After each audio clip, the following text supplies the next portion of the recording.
नमस्कार दोस्तों, स्वागत है आपका आपके अपनी YouTube channel government job preparation पर। दोस्तों, एनसीईआरटी क्लास 6 हिस्ट्री की सीरीज़ में आज के इस वीडियो में हम डिस्कस करेंगे अध्याय नंबर 10 नए साम्राज्य और राज्य। दोस्तों, यहाँ पर अगर आप इसके पहले की वीडियोस देखना चाहते हैं तो आप हमारे चैनल पर जाकर प्लेलिस्ट में देख सकते हैं। एनसीईआरटी क्लास 6 हिस्ट्री प्लेलिस्ट आपकी है, वहाँ पर आप देख सकते हैं, सारे वीडियोस मिल जाएंगे। और अगर आप किसी भी ऐसे एग्जाम की प्रिपरेशन करने जिसमें आपके जीएस और जीके का पोर्शन आता है तो उसका बेसिक अंडरस्टैंडिंग के लिए आपको एनसीईआरटी की बुक्स बहुत ही ज़रूरी है पढ़ना। तो उसी सापेक्ष में यहाँ पर ये सीरीज चला रहा हूँ। तो चलिए शुरू करते हैं आज का हमारा वीडियो। तो दोस्तों, आज का जो हमारा यहाँ पर पहला आज का हमारा जो अध्याय 10 है और इसका जो नाम है वो है नए साम्राज्य और राज्य। तो दोस्तों, यहाँ पर मैंने जैसा आप लोगों को बताया, सबसे पहले मैंने आपको पाषाण काल के बारे में बताया। उसके बाद धीरे धीरे हम लोग यहाँ पर वैदिक काल की तरफ आए और धीरे धीरे बढ़ते हुए यहाँ पर हम देखेंगे कि धीरे धीरे जो है क्या हुआ, विस्तार होता चला गया। धीरे धीरे नए छोटे छोटे राज्य बनने लगे और फिर राज्य से बड़े बड़े साम्राज्य बनने लगे। तो उसी सापेक्ष में हम लोग यहाँ पर डिस्कस करेंगे। क्या बताती हैं प्रशस्तियाँ। दरअसल अरविंद गुप्त वंश के प्रसिद्ध राजा समुद्रगुप्त की भूमिका अदा करने जा रहा था। देखिए, यहाँ पर अरविंद की बात की जा रही है। देखिए, जिसमें बताया गया है, देखिए समझाने के लिए बताया गया है कि अरविंद अपने स्कूल में खेले जाने वाले नाटक में राजा की भूमिका अदा करने के लिए चुना गया। उसने सोचा था कि वह शाही वेशभूषा में मूँछों पर ताव देते हुए रुपहले कागज़ में लिपटी तलवार को शान से पकड़कर चहलकदमी करेगा। जरा सोचो, उसे कितनी हैरानी हुई जब उसे बताया गया कि उसे बैठकर वीणा भी बजानी होगी और कविता पाठ भी करना होगा। एक संगीतज्ञ राजा कौन हो सकता है, तो जानते हैं। तो दरअसल अरविंद गुप्त वंश के प्रसिद्ध राजा समुद्रगुप्त की भूमिका अदा करने जा रहा था। समुद्रगुप्त के बारे में हमें इलाहाबाद में अशोक स्तंभ पर खुदे एक लंबे अभिलेख से पता चलता है। तो दोस्तों, यहाँ पर अशोक ने कई सारे अभिलेख जो है जगह जगह पर खुदवाए थे। तो उन्हीं से देखिए, मैंने बताया कि आपको जो हमारी साहित्य है जो कैसे बना, तो साहित्य में क्या हुआ, बहुत सारी चीज़ों ने योगदान दिया साहित्य को सृजित करने में। जैसा कि उसमें पुरातत्व जो खुदाई हैं उनसे प्राप्त जो अवशेष हुए उसने भी इतिहास को बनाने में बहुत सारा योगदान दिया।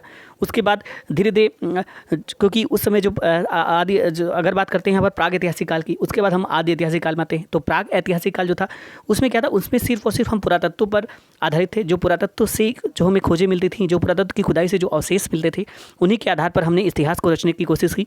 और उसके बाद धीरे धीरे क्या हुआ, वैदिक काल आया और वैदिक काल में क्या हुआ, हमें धार्मिक ग्रंथ, साहित्यिक धार्मिक ग्रंथों से कुछ जानकारियाँ प्राप्त होने लगी, कुछ गैर धार्मिक ग्रंथों से भी जानकारियाँ मिलने लगी, कुछ और भी ऐसे ग्रंथ या कुछ विदेशी यात्री जो है उन्होंने कुछ जानकारी जो दी, उन्होंने कुछ लिखा, उसको पढ़कर हमने इतिहास की रचना करना स्टार्ट किया।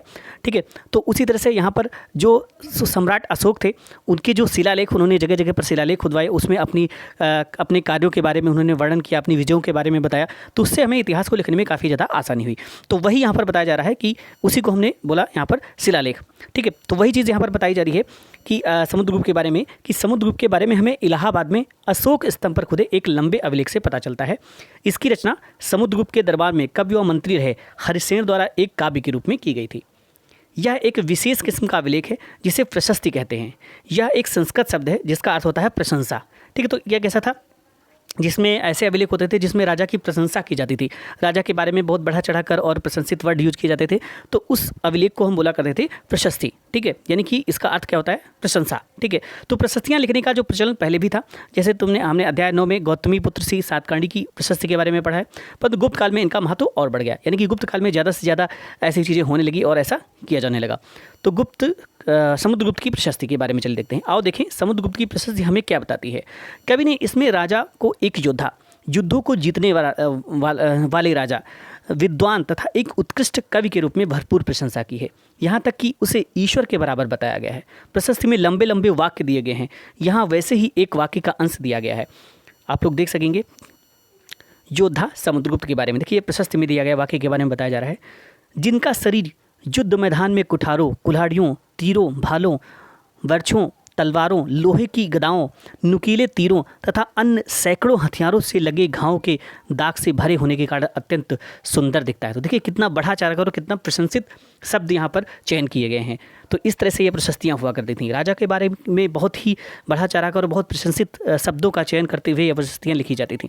ठीक है, तो ये वो जो वर्णन है ये राजा के बारे में क्या बताता है, आप लोग जान सकते हैं कि कितना बढ़ा चढ़ाकर इसमें बताया गया है चीज़ों के बारे में। अगर आप मानचित्र 7 में देखें तो गौर से देखें तो पाएंगे कि एक क्षेत्र में हरे रंग से रंगा गया है। यहाँ पर मानचित्र की बात की गई है।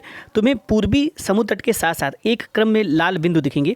उसी तरह कुछ क्षेत्र बैंगनी और नीले रंग के भी मिलेंगे यहाँ पर। ये मानचित्र इस प्रशस्ति में प्राप्त जानकारियों के आधार पर बनाया गया है। हरिसेन 4 विभिन्न प्रकार के राजाओं और उनके प्रति समुद्रगुप्त की नीतियों का वर्णन यहाँ पर करते हैं। तो हरिसेन जो कि बताया था कि दरबारी कवि हुआ करते थे समुद्रगुप्त के समय, उनके समकालीन दरबारी कवि थे। तो यहाँ पर उन्हीं के बारे में यहाँ पर बताया गया। उन्होंने क्या बताया है कि जो उस समय हरिसेन जो है 4 विभिन्न प्रकार के राजाओं और उनके प्रति समुद्रगुप्त की नीतियों का वर्णन करते हैं। तो देख सकते हैं आपके मानचित्र में जो हरे रंग दिए गए हैं, यहाँ पर आप मानचित्र देख सकते हैं। यहाँ पर देखिए देख सकते हैं ये सारे रंग दिए गए हैं, हरा आर्यावर्त और ये बाहरी राज्य, आंतरिक राज्य, और ये यहाँ पर जो है कुछ बिंदु लाल रेड कलर के दिए गए हैं। ये गुप्त वंश द्वारा जीते गए नगर हैं जो आपको रेड कलर द्वारा यहाँ पर दिखाए गए हैं। आप लोग देख सकते हैं यहाँ पर ये गुप्त वंश द्वारा जीते गए नगर हैं। और ये हमारे जो उस समय के नगर हुआ करते थे, ये जो ब्लैक पॉइंट है, ब्लू है शायद, आप लोग देख सकते हैं। तो ये जो है उससे जीते हुए नगर यहाँ पर इनको देखा जाता है। ये सारे वहाँ पर नगर हुआ करते थे और जो लाल है ये समुद्रगुप्त द्वारा जीते हुए नगरों को यहाँ पर दर्शाया गया है। ठीक है, और आके देख सकते हैं ये आंतरिक राज्य हैं, ये बाहरी राज्य हैं जो कलर से दिखाए गए हैं, और ये आर्यवर्त के बारे में बताया गया है। ठीक है, ये उसमें ये एरिया आर्यवर्त के नाम से जाना जाता था। ठीक है, तो ये सारी चीज़ें यहाँ पर बताई गई हैं, आप लोग इसमें देख सकते हैं।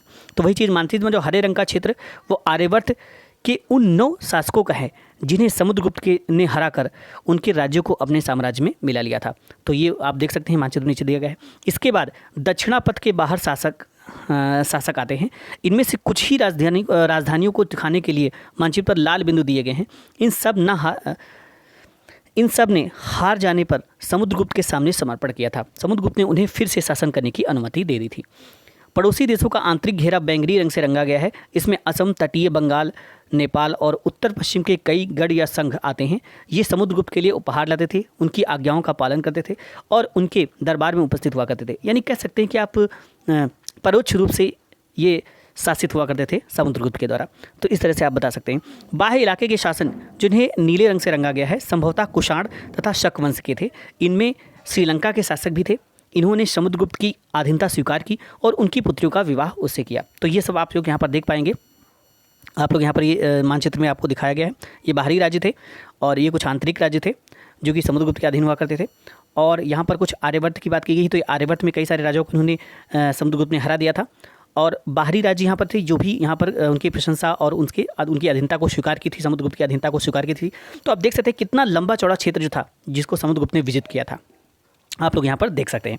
ठीक है, जो लाल रंग है आंतरिक राज्य हैं जो उनको विजिट किया था। उसके बाद कुछ बाहरी राज्य भी थी, उनको भी यहाँ पर जीता था। और साथ में यहाँ पर आप देख सकते हैं ये जो आर्यवर्त है इसको भी इन्होंने विजिट किया था। और ये कुछ लाल पॉइंट आपको दिखेंगे, यहाँ पर इन क्षेत्रों को इन्होंने विजिट कर लिया था समुद्रगुप्त ने, लेकिन बाद में उन्हें वहाँ राज्य करने के लिए वहाँ पर छोड़ दिया था। ठीक है, तो ये आपको यहाँ पर दिखाया गया है। आगे बढ़ते हैं। वंशावलियाँ। विक्रम संवत 58 ईसा पूर्व में प्रारंभ होने वाले विक्रम संवत को परंपरागत रूप से गुप्त राजा चंद्रगुप्त द्वितीय के नाम से जोड़ा जाता है। तो 58 ईसा पूर्व जो संवत प्रारंभ किया गया था वो जो विक्रम संवत को परंपरागत रूप से गुप्त राजा जो समुद्रगुप्त द्वितीय थे इनके नाम से जोड़ा जाता है। और ऐसा कहा जाता है कि इन्होंने शकों पर विजय के प्रतीक के रूप में इस संवत की स्थापना की तथा विक्रमादित्य की उपाधि धारण की थी। अधिकांश प्रशस्तियाँ शासकों के पूर्वजों के बारे में भी बताती हैं। यह प्रशस्ति भी समुद्रगुप्त के प्रपितामह, पितामह यानी कि परदादा, दादा, पिता और माता के बारे में बताती हैं। उनकी माँ कुमार देवी लिच्छवीगढ़ की थीं और पिता चंद्रगुप्त गुप्त वंश के पहले शासक थे जिन्होंने महाराजा धीराज जैसी बड़ी उपाधियां धारण की थी। तो देखो दोस्तों, यहाँ पर महाराजा धीराज जैसी उपाधि, बड़ी उपाधि किसने धारण की थी? तो यहाँ पर क्वेश्चंस बनते हैं। चंद्रगुप्त ने धारण की थी। यहाँ पर समुद्रगुप्त ने भी यह उपाधि धारण की थी। उनके दादा और परदादा का महाराजा के रूप में ही उल्लेख है। इससे यह आभास मिलता है कि धीरे धीरे इस वंश का महत्व बढ़ता गया। धीरे धीरे क्या हुआ, समुद्रगुप्त ने और भी जो छोटे छोटे राज्य थे उनको जीत लिया और इस तरह से उन्होंने साम्राज्य का विस्तार करते चले गए। तो इन उपाधियों के महत्व के हिसाब से यहाँ पर आप सजा सकते हैं। समुद्रगुप्त के बारे में हमें उनके बाद के शासकों जैसे कि उनके बेटे चंद्रगुप्त द्वितीय की वंशावली, पूर्वजों की सूची से भी जानकारी मिलती है। उनके बारे में अभिलेखों तथा सिक्कों से पता चलता है उन्होंने पश्चिम भारत में सैन्य अभियान में अंतिम शक शासक को परास्त किया। बाद में ऐसा विश्वास किया जाने लगा कि उनका दरबार विद्वानों से भरा था। इनमें से कुछ के बारे में जानकारी अध्याय नंबर 11 में हम लोग देखेंगे। अब हर्षवर्धन तथा हर्षचरित के बारे में देखते हैं।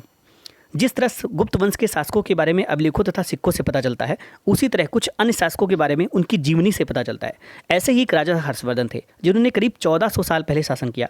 उनके दरबारी कवि बाणभट्ट थे। इन्होंने संस्कृत में उनकी जीवनी हर्षचरित लिखी है। तो बाणभट्ट की हर्षचरित जीवनी आप लोगों को परिचित होगी। और ऐसी किताबों को आपको याद रखना कि डायरेक्ट एग्जाम में ऐसे क्वेश्चन पूछ लिए जाते हैं। इनमें से हर्षवर्धन की वंशावली देते हुए उनके राजा बनने तक का वर्णन है। चीनी तीर्थयात्री xuanzang जिनके बारे में अध्याय नंबर 9 में हम लोग पढ़ चुके हैं। काफ़ी समय के लिए हर्ष के दरबार में रहे, उन्होंने वहाँ जो कुछ देखा उसका विस्तृत वर्णन दिया है। हर्ष और अपने पिता के सबसे बड़े बेटे नहीं थे। हर्ष जो थे ये अपने पिता के क्या थे, बहुत सबसे बड़े बेटे नहीं थे, पर अपने पिता और बड़े भाई की मृत्यु हो जाने पर थानेसर के राजा बने। उनके बहनोई कन्नौज के शासक थे। जब बंगाल के शासक ने उन्हें मार डाला तो हर्ष ने कन्नौज को अपने अधीन कर लिया और बंगाल पर आक्रमण कर दिया। मगध तथा समोता बंगाल को भी जीतकर उन्हें पूर्व में जितनी सफलता मिली थी उतनी सफलता अन्य जगहों पर नहीं मिली। जब उन्होंने नर्मदा नदी को पार कर दक्कन की ओर आगे बढ़ने की कोशिश की तब चालुक्य नरेश पुलकेशिन द्वितीय ने उन्हें हरा दिया था। तो हर्षवर्धन को किसने हरा दिया था? पुलकेशिन द्वितीय ने हरा दिया था। ठीक है, तो ये यहाँ पर बात बताई जा रही है। आगे बढ़ते हैं। पल्लव, चालुक्य और पुलकेशिन द्वितीय की प्रशस्तियाँ। ये दोस्तों दक्षिण भारत के यहाँ पर थोड़ा राजा हुआ करते थे। तो इस काल में पल्लव चालुक्य दक्षिण भारत के सबसे महत्वपूर्ण राजवंश थे। पल्लव और चालुक्य। पल्लवों को राज्य उनकी राजधानी कांचीपुरम के आसपास के क्षेत्रों से लेकर कावेरी नदी के डेल्टा तक फैला था, जबकि चालुक्यों का राज्य कृष्णा और तुंगभद्रा नदियों के बीच में स्थित था। चालुक्यों की राजधानी ऐहोल थी। यह एक प्रमुख व्यापारिक केंद्र था और धीरे धीरे यह एक धार्मिक केंद्र भी बन गया जहाँ कई मंदिर थे। पल्लव और चालुक्य एक दूसरे की सीमाओं का अतिक्रमण करते थे। मुख्य रूप से राजधानियों को निशाना बनाया जाता था जो समृद्ध शहर हुआ करते थे। पुलकेशिन द्वितीय सबसे प्रसिद्ध चालुक्य राजा थे। उनके बारे में हमें उनके दरबारी कवि रवि कीर्ति द्वारा रचित प्रशस्ति से पता चलता है। जैसा कि मैंने बताया कि प्रशस्ति जो हुआ करती थी वो शासकों के प्रशंसा में लिखी गई चीज़ें हुआ करती थी। इनमें उनके पूर्वजों खासतौर से पिछली 4 पीढ़ियों के बारे में बताया गया है। पुलकेशिन द्वितीय को अपने चाचा से यह राज्य मिला था। ठीक है, रवि कीर्ति के अनुसार उन्होंने पूर्व तथा पश्चिम दोनों समुद्र तटीय इलाकों में अपने अभियान चलाए। इसके अतिरिक्त उन्होंने हर्ष को भी आगे बढ़ने से रोका। हर्ष का अर्थ आनंद होता है। कवि का कहना है कि इस पराजय के बाद हर्ष अब हर्ष नहीं रहा। पुलकेशिन द्वितीय ने पल्लव राजा के ऊपर भी आक्रमण किया, जिसे कांचीपुरम की दीवार के पीछे शरण लेनी पड़ी। पर चालुक्यों की विजय अल्पकालीन थी। लड़ाई से दोनों वंश दुर्बल होते चले गए। पल्लव और चालुक्यों को अंततः राष्ट्रकूटों तथा चोल वंशों ने समाप्त कर दिया। इसके बारे में हम क्लास 7 में पढ़ेंगे। तो क्लास 7 में इसके बारे में बताया गया है। इन राज्यों का प्रशासन कैसे चलता था। पहले के राजाओं की तरह इन राजाओं के लिए भूमिका सबसे महत्वपूर्ण बना रहा। पहले राजाओं की तरह इन राजाओं के लिए भूमिकर जो था वो क्या था, सबसे महत्वपूर्ण बना रहा। प्रशासन की प्राथमिक इकाई गांव होते थे, लेकिन धीरे धीरे कई नए बदलाव आए। राजाओं ने आर्थिक, सामाजिक, राजनीतिक और सैन्य शक्ति रखने वाले लोगों का समर्थन जुटाने के लिए कई कदम उठाए। उदाहरण के लिए कुछ महत्वपूर्ण प्रशासकीय पद अनुवांशिक बन गए, अर्थात बेटे अपने पिता का पद पाते थे। जैसे कि कवि हरिश्चंद्र अपने पिता की तरह महादंडनायक अर्थात मुख्य न्यायाधिकारी थे। कभी कभी एक ही व्यक्ति कई पदों पर कार्य करता था, जैसे कि हरिश्चंद्र एक महादंडनायक होने के साथ साथ कुमारामात्य अर्थात एक महत्वपूर्ण मंत्री तथा एक संधि विग्रहिक अर्थात युद्ध और शांति के विषयों का भी मंत्री था। समोता वहाँ के स्थानीय प्रशासन से प्रमुख व्यक्तियों का बहुत बोलबाला था। इनमें नगर श्रेष्ठ यानी कि मुख्य बैंकर या शहर का व्यापारी, सार्थवाह यानी व्यापारियों के काफिले का नेता, प्रथम कुलिक अर्थात मुख्य शिल्पकार तथा कायस्थों यानी लिपिकों के प्रधान जैसे लोग होते थे। ठीक है, इस तरह की नीतियाँ कुछ हद तक प्रभावशाली होती थीं, पर समय के साथ साथ इनमें से कुछ व्यक्ति इनमें अधिक प्रभावशाली हो जाते थे कि अपना स्वतंत्र राज्य स्थापित कर लेते थे। तो यहाँ पर यह बताया जा रहा है, इसके पहले की बात की जा रही है कि जो है एक नए प्रकार की सेना की बात करते हैं। कुछ राजा अभी भी पुराने राजाओं की तरह एक सुसंगठित सेना रखते थे, जिसमें हाथी, रथ, घुड़सवार और पैदल सिपाही होते थे। पर इसके साथ साथ कुछ सेना नायक भी होते थे जो आवश्यकता पड़ने पर राजा को सैनिक सहायता दिया करते थे। इस सेना नायक को कोई नियमित वेतन नहीं दिया जाता था। बदले में इनमें से कुछ को भूमि दान दिया जाता था। दी गई भूमि से ये कर वसूलते थे, जिनसे वे सेना तथा घोड़ों की देखभाल करते थे। साथ ही वे इससे युद्ध के लिए हथियार जुटाते थे। इस तरह के व्यक्ति सामंत कहलाते थे। जहाँ कहीं भी शासक दुर्बल होते थे वहाँ ये सामंत स्वतंत्र होने की कोशिश करने लगते थे। तो दोस्तों कुछ ऐसा वैसा हुआ करता था कि उस समय जो सेना नायक हुआ करते थे, छोटे छोटे जो सेना नायक हुआ करते थे सेना के राजाओं की, तो उनको क्या करता था, उनको डायरेक्ट कोई जो है पैसा या इस तरह का वेतन नहीं दिया जाता था। क्या किया जाता था, उनको कुछ भूमि दी जाती थी। उस भूमि से वो कर वसूला करते थे और उसी से अपनी सेना और बाकी की सारी चीज़ों का मैनेजमेंट किया करते थे। और कभी कभी क्या होता था, जब राजा दुर्बल हो जाता था तो ये जो सामंत लोग होते थे ये उसके खिलाफ खड़े हो जाने की कोशिश करते थे और अपने आप को स्वतंत्र घोषित करने की कोशिश करने लगते थे। ठीक है, दक्षिण के राज्यों में सभाएं। पल्लवों के अभिलेखों से कई स्थानीय सभाओं की चर्चा है। इनमें से एक था ब्राह्मण भूस्वामियों का संगठन, जिसे सभा कहते थे। ये सभाएं उप समितियों के जरिए सिंचाई, खेतीबाड़ी से जुड़े विभिन्न काम, सड़क निर्माण, स्थानीय मंदिरों की देखरेख आदि का काम करती थी। जिन इलाकों के भूस्वामी ब्राह्मण नहीं थे वहाँ उर नामक ग्राम सभा के लोग होने की बात कही गई है। नगरम व्यापारियों के एक संगठन का नाम था। समोता इन सभाओं पर धनी तथा शक्तिशाली भूस्वामियों और व्यापारियों का नियंत्रण था। इनमें से बहुत सी स्थानीय सभाएं शताब्दियों तक काम करती रहीं। उस जमाने में आम लोग कैसे थे उनके बारे में, जनसाधारण की जीवन की थोड़ी बहुत झलक हमें नाटकों तथा कुछ अन्य स्रोतों से मिलती है। चलो इसके बारे में कुछ उदाहरण देखते हैं। कालिदास अपने नाटकों में राज दरबार के जीवन के चित्रण के लिए प्रसिद्ध हैं। इन नाटकों से एक रोचक बात यह है कि राजा और अधिकांश ब्राह्मणों को संस्कृत बोलते हुए दिखाया गया है, जबकि अन्य लोग तथा महिलाएं प्राकृत बोलते हुए दिखाए गए हैं। उनका सबसे प्रसिद्ध नाटक अभिज्ञान शाकुंतलम दुष्यंत नामक एक राजा और शकुंतला नाम की एक युवती की प्रेम कहानी है। इस नाटक में एक गरीब मछुआरे के साथ राज कर्मचारियों के दुर्व्यवहार की बात कही गई है। ठीक है, एक मछुआरे को एक अंगूठी मिली, एक मछुआरे को एक कीमती अंगूठी मिली। यह अंगूठी राजा ने शकुंतला को भेंट की थी। या दुर्घटनावश उसे एक मछली निकल गई। जब मछुआरा इन अंगूठी को लेकर राजमहल पहुंचा तो द्वारपाल ने उस पर चोरी का आरोप लगाया और मुख्य पुलिस अधिकारी भी बहुत बुरी तरह से पेश आया। राजा उस अंगूठी को देखकर बहुत खुश हुए और उन्होंने मछुआरे को इनाम दिया। पुलिस वाला और द्वारपाल मछुआरे से इनाम का कुछ हिस्सा हड़पने के लिए उसके साथ शराब खाने चल पड़े। आज अगर किसी गरीब आदमी को कुछ मिलता है और पुलिस में खबर आ करता है तो क्या उसके साथ इसी तरह का बर्ताव किया जाएगा? तो आप लोग यहाँ पर बताएंगे। आगे यहाँ पर चीनी तीर्थयात्री का फाशियन का ध्यान उन लोगों की दुर्गति पर भी गया जिन्हें ऊंचे और शक्तिशाली लोग अछूत मानते थे। इन्हें शहरों के बाहर रहना पड़ता था। वे लिखते हैं, अगर इन लोगों को शहर या बाजार के भीतर आना होता था तो सभी को आगाह करने के लिए ये लकड़ी के एक टुकड़े पर चोट करते रहते थे। यह आवाज़ सुनकर लोग सतर्क होकर अपने को छू जाने से या किसी प्रकार के संपर्क से बचाते थे। तो आप देख सकते हैं कि इतनी ज़्यादा दुर्दशा थी उस समय अछूतों की और कैसा बर्ताव उनके साथ किया जाता था। एक जगह बाण भट्ट द्वारा अभियान पर निकली राजा की सेना का बड़ा सजीव चित्रण किया गया है। देख सकते हैं राजा की सेना। राजा बड़ी मात्रा में साजो सामान लेकर यात्रा करते थे। इनमें हथियारों के अतिरिक्त रोज़मर्रा के उपयोग में आने वाली चीज़ें जैसे बर्तन, असबाब, जिसमें सोने के पायदान भी शामिल थे, खाने पीने का सामान, बकरी, हिरण, खरगोश, सब्जियां, मसाले आदि विभिन्न प्रकार की चीज़ें शामिल होती थीं। ये सारी चीज़ें ठेले गाड़ियों पर या ऊँटों या हाथियों जैसे सामान ढोने वाले जानवरों को पीठ पर लादकर ले जाया जाता था। इसी विशाल सेना के साथ साथ संगीतकार नगाड़े, बिगुल तथा तुरही बजाते हुए चलते रहते थे। रास्ते में पड़ने वाले गाँव को उनका सत्कार करना पड़ता था। वे दही, गुड़ तथा फूलों का उपहार लाते थे तथा जानवरों को चारा भी देते थे। वे राजा से भी मिलना चाहते थे ताकि अपनी शिकायत या कोई अनुरोध उनके सामने रख सके। पर ये सेनाएं अपने पीछे विनाश और विध्वंस की निशानी छोड़ जाती थी। अक्सर गांव वालों की झोपड़ियां हाथी कुचल डालते थे और व्यापारियों के काफिलों में जूते बैल इस हलचल भरे माहौल से डरकर भाग खड़े होते थे। बाण भट्ट लिखते हैं, पूरी दुनिया धूल के गंध से डूब जाती थी। तो आप देख सकते हैं कि कितना ज़्यादा ऐसा उस समय हुआ करता था। अन्यत्र के बारे में थोड़ा सा देख लेते हैं। मानचित्र में अरब ढूंढें। मरुभूमि होते हुए भी सदियों से अरब यातायात का एक बड़ा केंद्र था। दरअसल अरब व्यापारी तथा नाविकों ने भारत और यूरोप के बीच समुद्री व्यापार बढ़ाने से एक महत्वपूर्ण भूमिका निभाई। अरब में रहने वाले अन्य लोगों में बेदुइन थे जो घुमक्कड़ कबीले होते थे। ये मुख्य रूप से ऊँटों या आश्रित होते थे क्योंकि यह एक ऐसा मजबूत जानवर है जो मरुभूमि में स्वस्थ रह सकता है। लगभग 1400 साल पहले पैगंबर मोहम्मद ने अरब में इस्लाम नामक एक नए धर्म की शुरुआत की। ईसाई धर्म की तरह इस्लाम ने भी अल्लाह को सर्वोपरि माना है। उनके बाद सभी को समान माना गया है। यहाँ इस्लाम धर्म के पवित्र ग्रंथ कुरान का एक अंश दिया गया है।